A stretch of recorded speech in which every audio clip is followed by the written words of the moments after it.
On a grey November morning in London, a mechanical digger came smashing through a wall, engine roaring, straight into a hall full of the most valuable diamonds on earth. Inside were gems worth hundreds of millions, including a single flawless diamond called one of the finest in the world.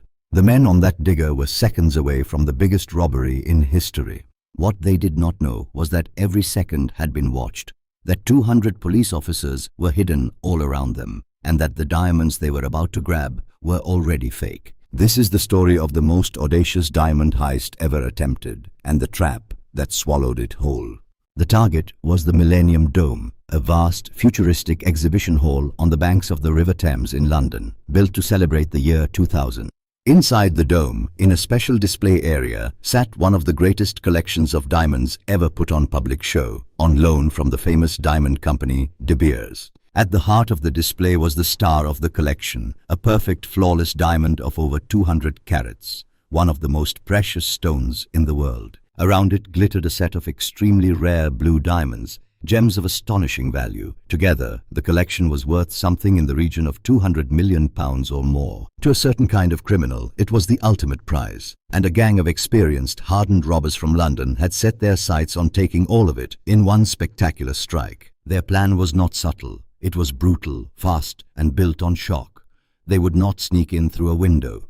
They would smash their way in with a machine. The idea was to drive a heavy construction digger straight through the wall of the dome, crash right up to the diamond display, and tear the gems out before anyone could react. Smoke grenades would fill the hall with confusion. Powerful tools would rip open the reinforced case, and within moments the men would have hundreds of millions in diamonds in their hands. Then came the getaway. And here the plan grew even bolder. Waiting on the River Thames, just outside the dome, would be a high-powered speedboat. The gang would race from the shattered display to the riverbank, leap aboard the boat, and vanish down the Thames before the police could ever hope to catch them. It was daring, dramatic, and on paper, it just might work. Smash in, grab the diamonds, escape by river. A robbery worthy of a film. There was only one problem. The one thing the gang was certain of, that no one knew what they were planning, was completely and utterly false. Because the police already knew. In fact, they had known for months, and they had been watching the gang's every move the entire time. It had started with a tip. Word had reached the police that a major robbery was being planned, and specialist detectives began to investigate. They soon identified the men involved, and they began one of the most patient surveillance operations imaginable. Quietly, invisibly, they followed the gang for weeks. They watched the suspects visit the dome, studying the layout, timing their approach, working out how to get the digger in and the diamonds out. The police saw all of it. Every scouting trip, every rehearsal, every piece of the plan was observed and noted. The robbers believed they were preparing in secret. In truth, they were performing for an audience. And the police were not simply going to arrest them early. They wanted to catch the gang in the very act, red-handed, reaching for the diamonds. So they set a trap.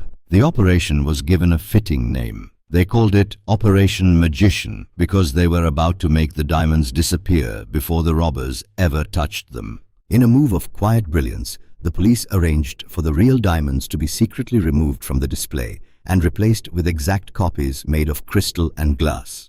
To the eye, the display looked exactly the same. The flawless stone still gleamed, the blue diamonds still glittered, but every gem the gang was coming to steal was now worthless. The real fortune had already been spirited away to safety. The robbers were about to risk everything for a case full of fakes. Then the police prepared the trap itself. Inside the dome, hidden from view, they positioned a small army of officers, waiting for the raid to begin. Around 200 police were brought in for the operation. Many were disguised, blending in as ordinary staff and cleaners, moving through the dome as if it were just another day. Others, including heavily armed units, were concealed behind a false wall built near the display and tucked away in service areas nearby, ready to spring out on command. Everything was in place. The fake diamonds sat waiting under the lights. The officers held their positions in the shadows. All that remained was for the gang to walk into the jaws of the trap. On the morning of the 7th of November, in the year 2000, the robbers made their move. The stolen digger tore across the ground and smashed through the perimeter, then crashed through the wall of the dome itself, punching a hole straight into the exhibition. Smoke grenades were hurled, filling the hall with thick fog. The machine ground forward toward the diamond display, and the gang moved in behind it, masked and armed with heavy tools. To anyone watching, it must have looked like the plan was working perfectly. The wall was breached, the smoke was rising, and the men were closing in on the glittering prize.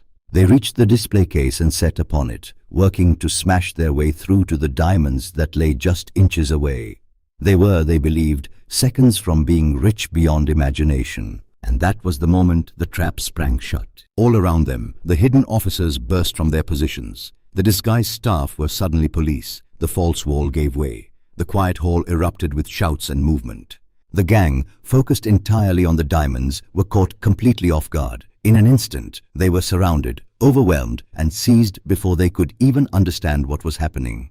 There was no shootout, and no one was seriously hurt. The robbers were pinned down and arrested right there at the display case, their hands almost on the worthless crystal. Outside on the Thames, the getaway was collapsing too. The waiting speedboat, the gang's clever escape route, was closed in on and its pilot taken as well. In a matter of seconds, the most ambitious robbery ever planned had ended. Not with a daring escape down the river, but with a group of stunned men in handcuffs. They had smashed through a wall, filled a hole with smoke, and fought their way to the prize, only to find that the police had been one step ahead of them the entire time.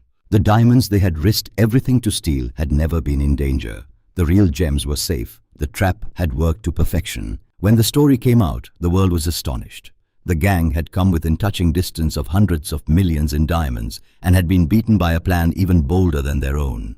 The police had not just stopped the robbery, they had let it unfold, controlled it from the shadows, and turned the robbers' own scheme into the instrument of their capture. The men were put on trial, and the full story of the sting was laid out in court: the surveillance, the fake diamonds, the hidden officers, the perfectly timed ambush.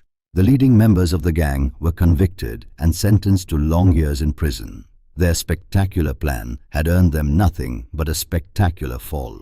In the years since, the Millennium Dome raid has become legendary, remembered as one of the most daring heist attempts of all time. But it is remembered just as much for the operation that defeated it, a masterpiece of patience in which the police let the trap do the work. It stands as a strange kind of lesson. The gang had planned for every obstacle they could imagine: the walls, the alarms, the guards, the escape. They had planned for everything except the possibility that their secret was never a secret at all, and that the greatest prize in the world had quietly been turned to glass. They came to pull off the robbery of the century, driving a digger through a wall to seize a fortune in diamonds, and they walked away with nothing but handcuffs, having stolen a fistful of crystal in a hall full of police who had been waiting all along.